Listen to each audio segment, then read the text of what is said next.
I'm James McDermott, I work for Relic Entertainment.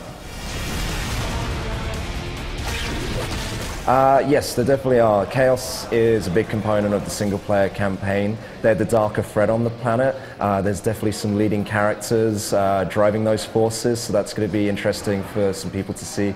There's also some other characters within the world who are going to have some interesting stories as well, who may not be as pure as they seem.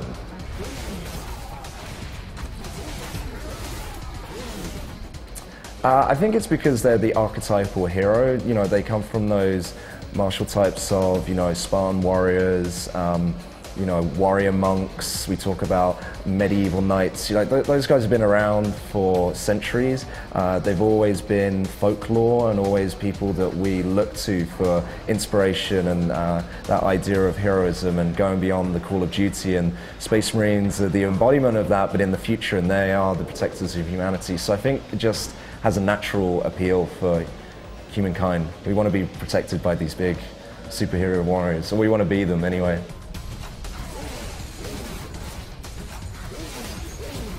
Because the guys in charge, the captains, they're the ones who've earned their stripes, have been in the most battles, so it's almost a little bit of an arrogance thing that they can take the helmets off and people can try and take pot shots at them, and they're just too skilled that you're never going to get them. So.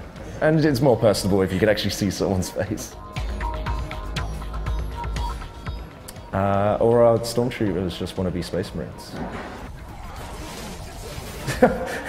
That's a good question, and I wonder that myself sometimes.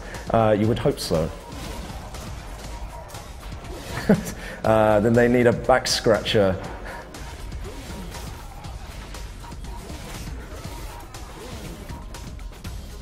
We hope we can own our own space. Giz War, great tile, hope it's very successful. Space Marines doing something very different with our combat experience, with our story, with the world and the franchise itself. It's a very different look and feel, and it's a very different action blockbuster experience. So hopefully that will be an appeal for the audience out there. We definitely know the Warhammer 40k nuts are ready for it, and hopefully there'll be some other guys who want to try it out as well from the broader spectrum. Yeah, it's very important for us to work with our different retail partners is the honest answer, and we need to find ways to give them offerings which are unique and drive people to their stores. So that's why. That's the real honest reason why, but in time you'll be able to get all of those different DLCs, and you'll actually find when we announce stuff about multiplayer that a lot of those chapters that maybe you weren't able to get in DLC, you can either create yourself in the customizer, or there may be some other preset versions of those as well. So.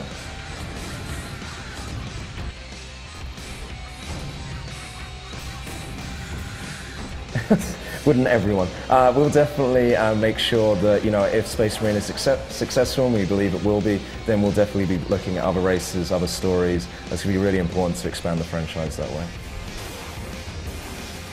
Yes, they will, most definitely. And we're releasing information about multiplayer on July 20th.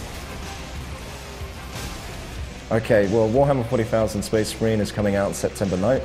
It's going to be on Xbox 360, PC, and PlayStation 3.